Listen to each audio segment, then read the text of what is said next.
In this video, we're going to go over how to build your drip waterer using a 5-gallon bucket, some pipe fittings, and some drip tubing.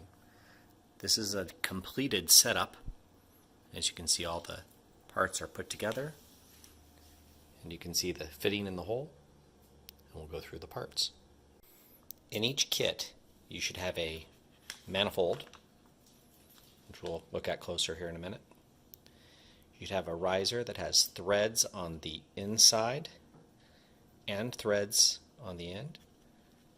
You should have a slip riser, also an adapter, but it should be smooth on the inside, no threads, and then threads on the bottom. A PVC cap that has threads on the inside, it's closed. You'd have a 3/4 inch washer that we're going to use on the bottom of the bucket.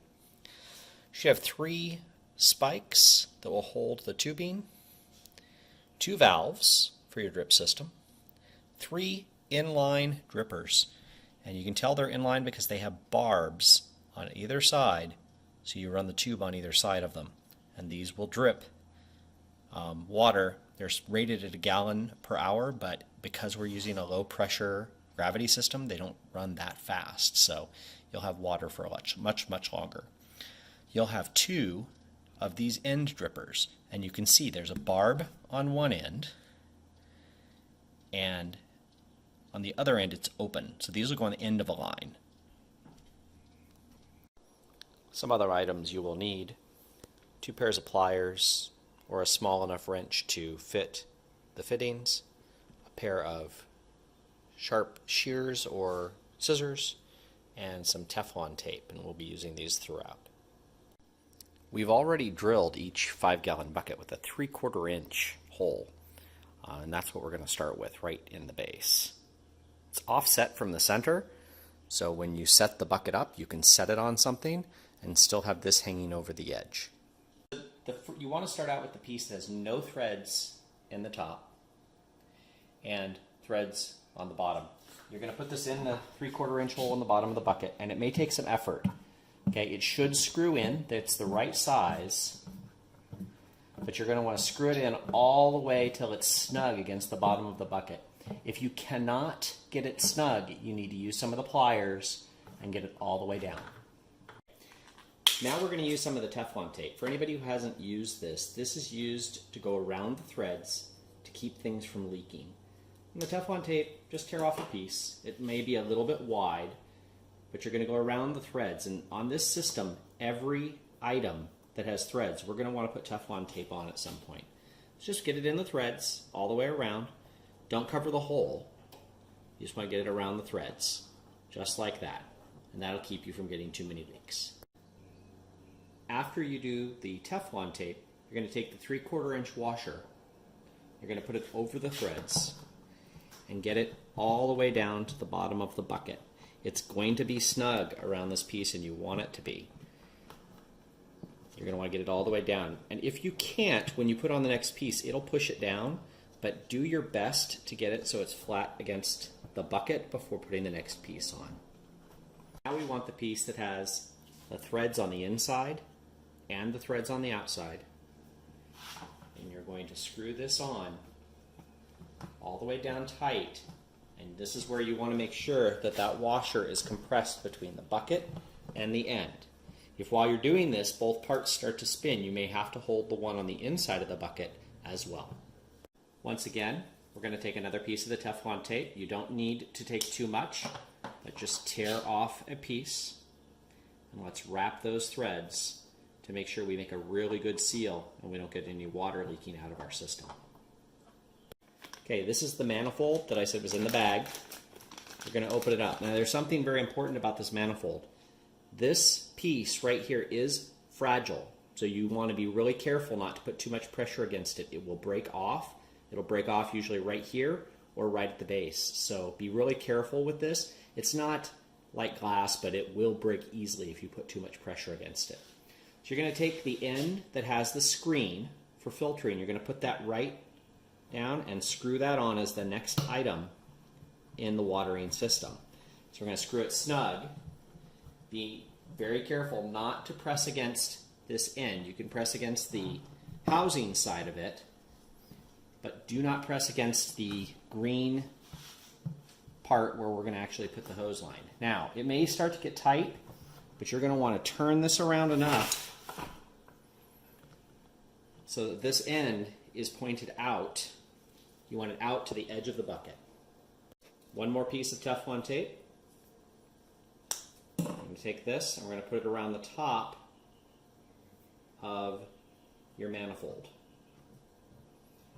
While we're doing this, take another piece of Teflon tape, and this one can be even smaller, and you can fold it down just a bit in half. Let's go ahead and put it around the threads over this guy. And honestly, I took too much. I'm going to trim that off. You really only need a little piece because these are really little threads. We just need something to make sure that it doesn't drip. You don't want it to drip outside of where you want the water to go, or else you'll lose water in your system. And we're hoping this lasts for a period of days. You're going to take the threaded cap. All right, this has threads on the insides, cap on the top. You're going to put it right on top of this. This will keep the water in the bucket. You can also take it off if you need to drain it at the end of everything, but typically you're just going to leave this on here. You want to make sure, again, that this is snug. Don't let this piece turn. Make sure that the piece with the end point for the 1/4-inch tubing is still pointed out the side of the bucket, but get it nice and snug. So now you should have everything with the washer, the fitting, the manifold, and the cap all together, just like this. Next, we're going to work with the 1/4-inch tubing. And I've just got a small piece here to show you how to use it. But I'm going to go ahead and just take a piece and put it right on the end of this. And this is where you need to be careful. If you put too much force into it, it will snap off. So it's easy to give it some pressure up, and you'll see it slides right on to the end.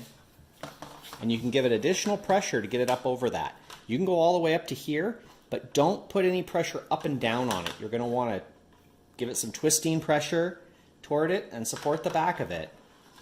You're going to want to get up and over that lip. Now you see we use the Teflon tape on the back part of it. All right. One of the other things you can do, we're going to put a valve on this, so let's cut off this excess. So now we just have a small piece, which is good. This is what we're going to work with. And it makes it easier for us to put some pressure on it. And just take your time with this. Don't rush it. If you rush it, you will break the manifold, which is what we don't want to do. Okay? Now you can see I've got a little gap. You can keep going, but I've got it on all the way up to this point. So you want to see that bump where you can actually see that joint right there. Okay, from this point we're going to take one of our valves. And the valves have threads on both sides, and they have a knob on the top with an arrow. I'm going to go ahead and put it on the end of this. Twist it on. It has threads. Now, you may choose to take the time to Teflon tape these. This one has this bumps right up here, and it does not allow you to push it over the bump like on the manifold. So you may want some Teflon tape on that just to keep this from leaking. It's not required, but it may make the system just that much more solid. Okay.